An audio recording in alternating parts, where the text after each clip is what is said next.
Hello viewers, this is Bhavna Mehra and today we will be discussing a new and a very interesting topic, that is evolution of banks. And in this video I will be specifically covering pre-independence phase. Before starting this topic, I want to ask from you that can we expect a healthy economy without a sound and effective banking system? Indeed, a big no.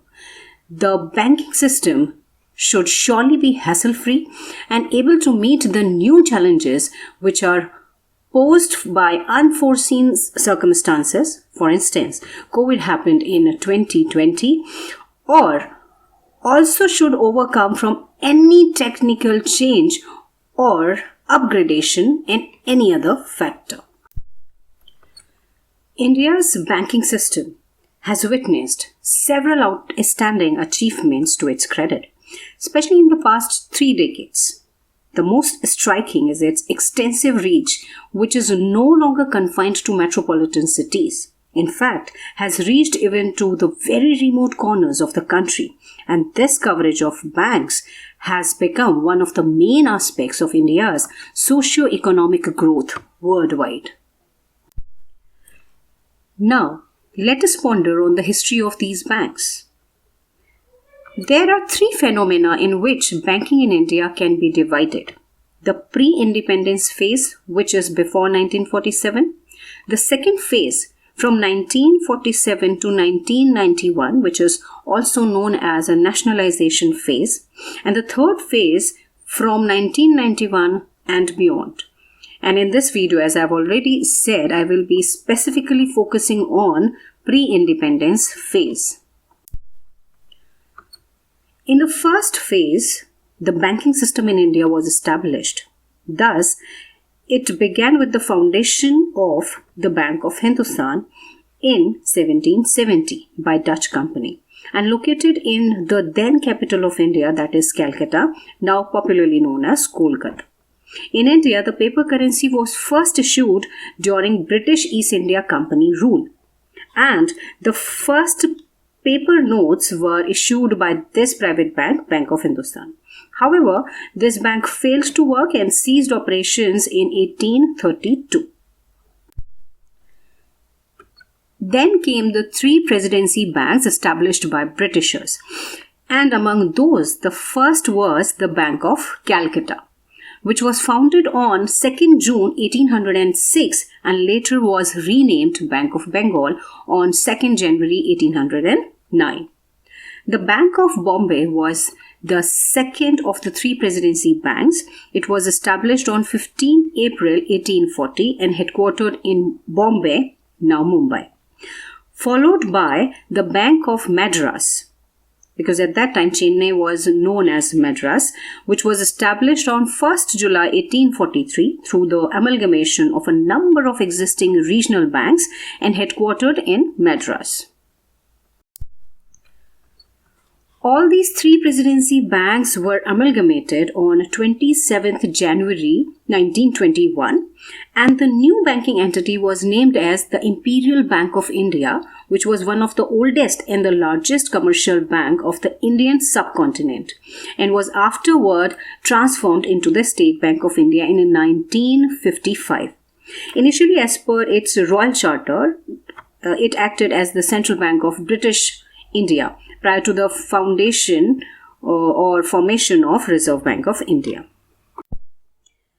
And now, when we talk about State Bank of India, abbreviated as SBI, is an Indian multinational public sector bank headquartered in Mumbai.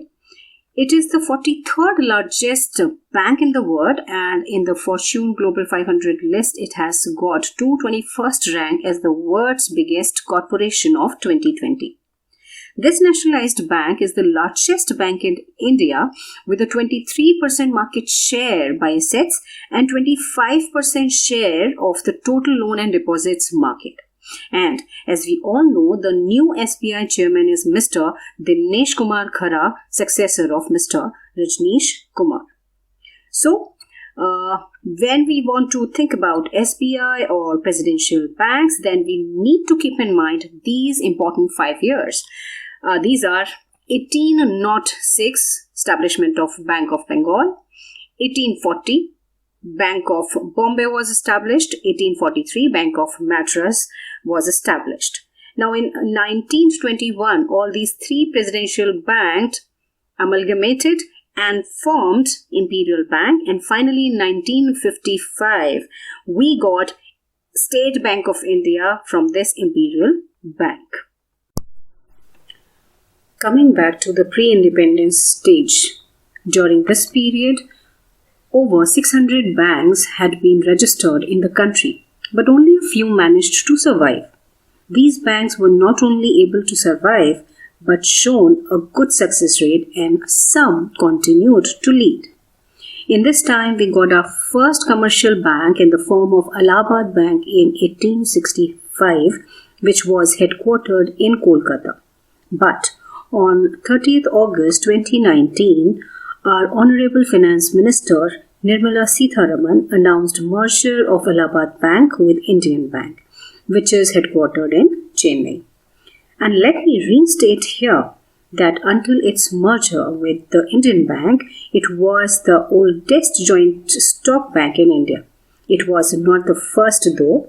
That honor belongs to the Bank of Upper India, which was established in 1863 and survived until 1913. Now, in the year 1881, we got our first bank with limited liabilities in Faizabad, today's Ayodhya. And this bank is known as Oudh Commercial Bank or Oudh Commercial Bank.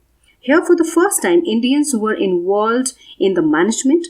It was a small bank that had no branches and that served only local needs. This bank operated till 1958. Subsequently, on 12th April 1894, we got Punjab National Bank in Lahore, but now headquartered in New Delhi. The founding board was drawn from different parts of India, professing different faiths and of varying background, but with the common objective of creating a truly national bank that would promote the economic interest of the country. PNB's founders included several leaders of the Swadeshi movement. One of the popular names among them was Lala Lajpat Rai, popularly known as Punjab Kesari. He was actively associated with the management of the bank in its early years. PNB is the first Indian bank to have been started solely with Indian capital that survives even at present. It is the second largest public sector bank in India, both in terms of business and network. Then, we achieved a milestone on 21st December 1911 with the establishment of Central Bank of India, headquartered in Mumbai by Sir Sohrabji Pochkhanwala with Sir Firoz Shah Mehta as chairman, which is claimed to be the first commercial bank completely owned as well as managed by Indians. That is why it is also known as the first truly Swadeshi bank, and also the oldest and the largest commercial bank of India. We needed a strong regulatory body for our expanding banking sector as well as to respond to economic troubles after the First World War. Thus, the Reserve Bank of India was established on 1st April 1935 following the Reserve Bank of India Act of 1934.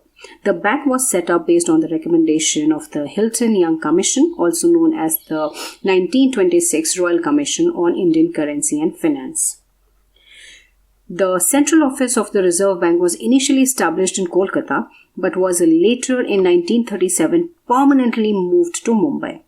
Though originally privately owned, it was nationalized in 1949 and then onwards is completely owned by the Government of India and acts as a regulatory body of our banking sector.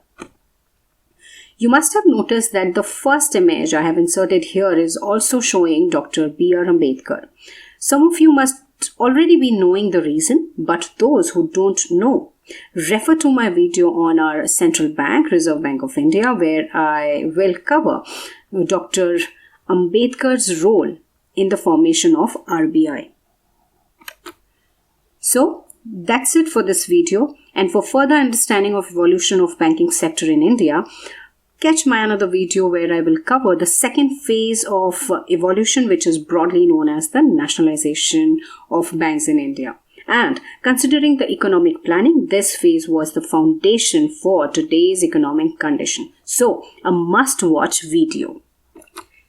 Finally, if you liked the video, then surely give a thumbs up and also share with your friends and with all those people who can be benefited with this topic.